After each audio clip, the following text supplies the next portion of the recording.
Hello everyone, कैसे हैं आप सभी लोग। मैं आशा करता हूँ कि आप सभी लोग मस्त होंगे, तंदुरुस्त होंगे, एकदम बढ़िया होंगे, है ना। तो आपका जो 12th क्लास का केमिस्ट्री का पहला चैप्टर है जिसका नाम है बिलियन, यानी कि सॉल्यूशन, इसके बारे में हम जानेंगे। पहले तो पता होगा बिलियन क्या होता है। बिलियन की बात करें तो दो या दो से अधिक पदार्थों के दो या दो से अधिक अधिक पदार्थों के पदार्थों के समांगी मिश्रण को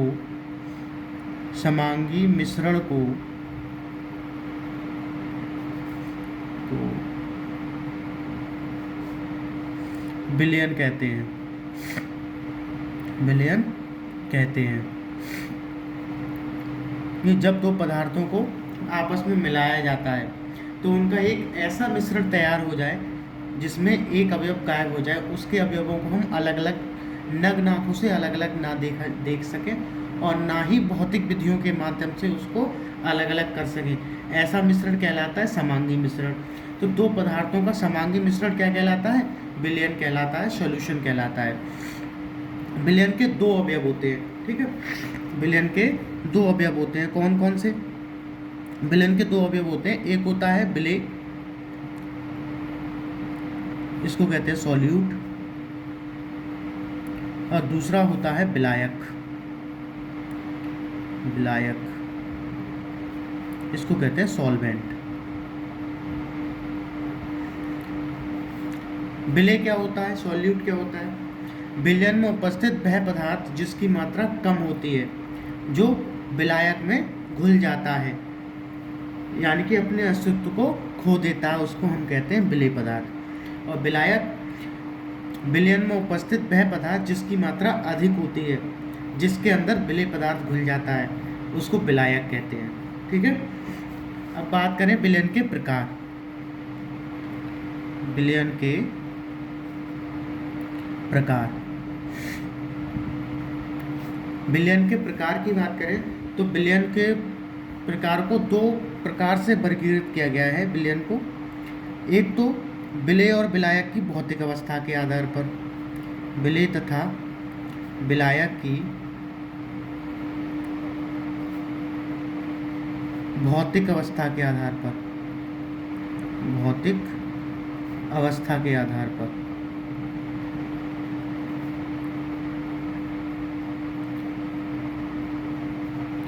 और दूसरी तरह से वर्गीकृत किया है, उसको कहते हैं विलेय की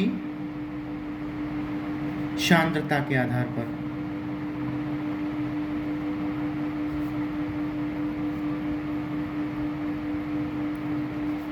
एक तो भौतिक अवस्था के आधार पर वर्गीकृत किया है और दूसरा विलेय पदार्थ की सांद्रता के आधार पर वर्गीकृत किया गया है, ठीक है।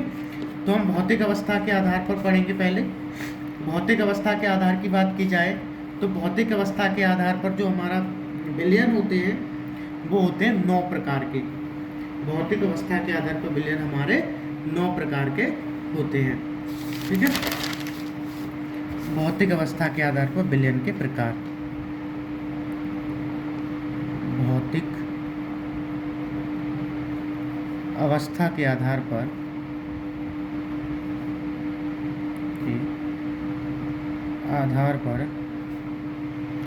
विलयन के प्रकार।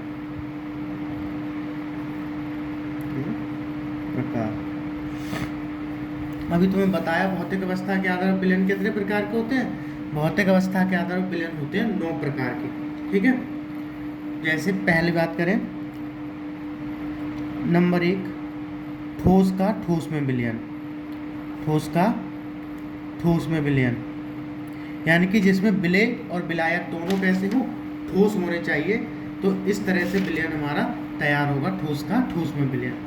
जैसे फॉर एग्जाम्पल लें कि ऐसा ठोस लें और ठोस में ही विलीन हो जाए, है ना, विलेय भी ठोस हो और विलायक भी ठोस हो, तो ऐसे विलयन को हम कहेंगे ठोस का ठोस में विलयन। जैसे हम लें पीतल। पीतल क्या होती है? पीतल, इसका एग्जाम्पल ले लें पीतल। पीतल क्या होता है? कॉपर और जिंक दोनों का जो मिश्रण होता है वो होता है पीतल। दोनों को, और इसमें देखो ना कॉपर मतलब जो एक गायब हो जाता है उसमें ठोस अवस्था, और दूसरी ठोस अवस्था विलयन के रूप में उपस्थित हो जाती है। दोनों अवयव को अलग अलग हम नहीं देख सकते, है ना। तो इसलिए ये क्या बन गया, विलयन बन गया, ठोस का ठोस में विलयन, जैसे कि पीतल। इसके अलावा कांसा भी होता है, कांसा, कांसा ये भी ठोस का ठोस में विलयन होता है। ठीक। दूसरी बात करें, द्रव का ठोस में विलयन, द्रव का ठोस में विलयन।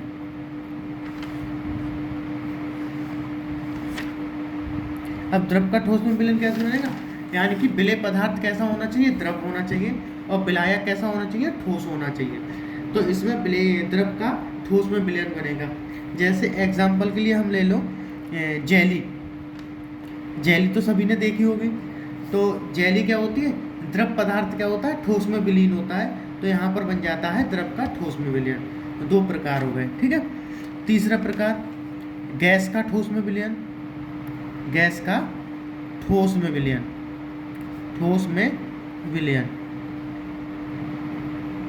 इसमें जो हमारी विलेय पदार्थ है वो है गैस, और विलायक होना चाहिए ठोस, जिसमें यानी कि गैस किसमें, ठोस में विलीन हो जानी चाहिए। ऐसे विलयन को हम गैस का ठोस में विलयन कहते हैं, गैस का ठोस में विलयन कहते हैं। जैसे पैलेडियम पर हाइड्रोजन का अधिशोषण, पैलेडियम धातु पर, पैलेडियम धातु पर, धातु पर H2 गैस का अधिशोषण, गैस का अधिशोषण। तो पैलेडियम धातु गैस को अवशोषित कर लेती है, यानी कि अपने अंदर विलीन कर लेती है। तो एक विलयन बनता है गैस का ठोस में विलयन। चौथा बात करें, चौथा होता है ठोस का द्रव में विलयन, ठोस का द्रव में विलयन। अब ठोस गायब होना चाहिए किसमें, द्रव में, यानी कि विलेय पदार्थ क्या होगा, ठोस, और विलायक क्या होगा, द्रव। ऐसे विलयन को हम कहेंगे ठोस का द्रव में विलयन। एग्जाम्पल के लिए जैसे हमने लिया चीनी और जल का विलयन, चीनी तथा जल का विलयन। तो ऐसा विलयन होगा हमारा ठोस का द्रव में विलयन। चीनी को जब हम जल में घोलते हैं तो चीनी क्या होती है, विलीन हो जाती है उसमें पूर्ण रूप से, और ठोस का द्रव में विलयन बन जाता है। पांचवी बात करें, पांचवा होता है द्रव का द्रव में विलयन, यानी कि विलेय पदार्थ भी द्रव होना चाहिए और विलायक भी द्रव होना चाहिए। दोनों का जो विलयन बनेगा वो द्रव का द्रव में विलयन बनेगा। एग्जाम्पल के लिए हम ले सकते हैं दूध तथा पानी का विलयन, दूध तथा पानी का विलयन, पानी का विलयन। एल्कोहल तथा जल का विलयन, एल्कोहल तथा जल का विलयन, जल का विलयन। तो ऐसा विलयन भी क्या हो जाएगा, द्रव का द्रव में विलयन। अब आगे बात करें हम, तो अब होना चाहिए गैस का द्रव में विलयन, गैस का द्रव में विलयन। छठा होगा गैस का द्रव में विलयन, गैस का द्रव में विलयन। ऐसा विलयन जो विलेय पदार्थ कैसा होना चाहिए, गैस होनी चाहिए, और विलायक कैसा होना चाहिए, द्रव होना चाहिए। इसके एग्जाम्पल के लिए हम ले सकते हैं जैसे कोको कोला, कोका कोला आती है, आपकी थम्स अप, पेप्सी, जो ये सभी है, ये क्या होती है, गैस इसमें विलीन होती है, और ये गैस का द्रव में विलयन बनाते हैं। ठीक है। अब बात करें 7 नंबर, 7वां हो जाएगा हमारा, 7वां विलयन बनेगा हमारा ठोस का गैस में विलयन, ठोस का गैस में विलयन। यानी कि विलेय पदार्थ हमारा ठोस होना चाहिए और विलायक होना चाहिए हमारा गैस। तो ऐसा विलयन कहलाएगा ठोस का गैस में विलयन। इसके लिए हम ले लें एग्जाम्पल के लिए धुआं, धुआं में ठोस गायब होता है, धुआं ले लें, ठीक है, ठोस का गैस में विलयन। कपूर ले सकते हैं, कपूर ठोस गैस में विलीन हो जाता है। आयोडीन, आयोडीन भी ले सकते हैं, आयोडीन भी गैस में विलीन हो जाती है। ठीक है। ऐसे विलयन बनाएंगे हमारे ठोस का गैस में विलयन। और 8वां नंबर हमारा द्रव का गैस में विलयन, द्रव का गैस में विलयन। यानी कि विलायक, विलेय पदार्थ हमारा द्रव होना चाहिए और विलायक हमारा होना चाहिए गैस, तो ऐसा विलयन द्रव का गैस में विलयन कहलाएगा। एग्जाम्पल के लिए बात करें हम जल वाष्प। जल वाष्प, जल वाष्प में क्या होता है, जल विलीन होता है किसमें, गैस में, तो जल वाष्प बनती है। आगे बात करें नंबर 9, गैस का गैस में विलयन। गैस का गैस में विलयन, तो ऐसा विलयन हमारा गैस का गैस में विलयन होगा जिसमें विलेय पदार्थ गैस हो, विलायक भी गैस हो, दोनों गैस हो। विलेय और विलायक कैसे होने चाहिए, दोनों गैस की अवस्था में होने चाहिए, तो ऐसा विलयन हमारा गैस का गैस में विलयन कहलाएगा।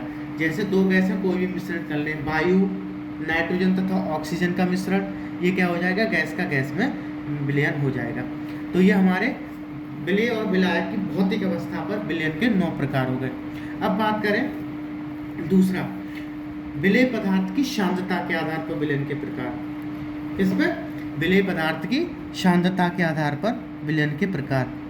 विलेय पदार्थ की सांद्रता के आधार पर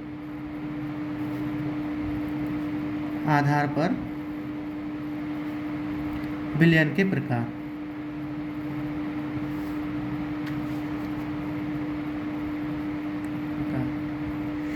बात करें सांद्रता के आधार पर, तो विलयन होते हैं हमारे 5 प्रकार के। कितने प्रकार के होते हैं, 5 प्रकार के विलयन होते हैं। कौन कौन से, एक होता है हमारा तनु विलयन, तनु विलयन। दूसरा होता है हमारा सांद्र विलयन। तीसरा होगा हमारा संतृप्त विलयन।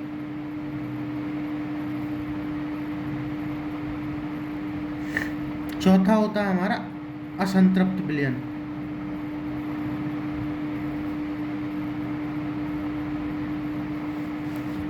और 5वां होता है हमारा अति संतृप्त विलयन। अति संतृप्त विलयन, ये होते हैं हमारे पदार्थ की, वो विलेय पदार्थ की सांद्रता के आधार पर विलयन के प्रकार। ठीक है, ये 5 प्रकार के होते हैं। तनु विलयन की बात करें, ऐसा विलयन जिसमें विलेय पदार्थ की मात्रा विलायक पदार्थ की मात्रा से बहुत कम होती है, ऐसा विलयन हमारा तनु विलयन कहलाती है। दोबारा से सुन लो, ऐसा विलयन जिसमें विलेय पदार्थ की मात्रा विलायक पदार्थ की मात्रा की अपेक्षा बहुत कम होती है, हमारा तनु विलयन कहलाता है। ठीक है, सांद्र विलयन की बात करें, सांद्र विलयन ऐसा विलयन जिसमें विलेय पदार्थ की मात्रा विलायक पदार्थ की मात्रा